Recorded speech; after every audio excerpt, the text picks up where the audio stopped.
Okay guys, welcome back.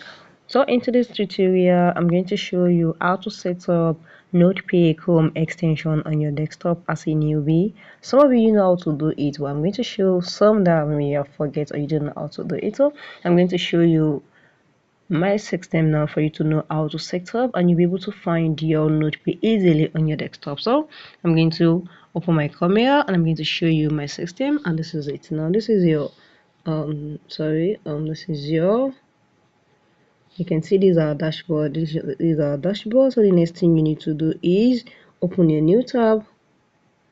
Once you open your new tab, just go there and click on NodePay Chrome extension. You can see on your Chrome web store. Once you search Chrome web store, you're going to see NodePay extension here. And the next thing to do is come here and click on Add to Chrome.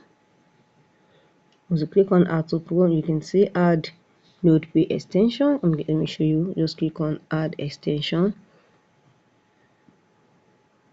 And you can see it is being downloaded here.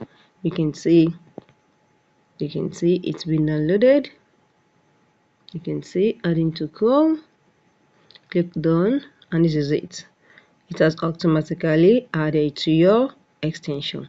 So guys, if you found this video helpful, click the like button, share, comment, and subscribe. Thank you guys. See you in our next video.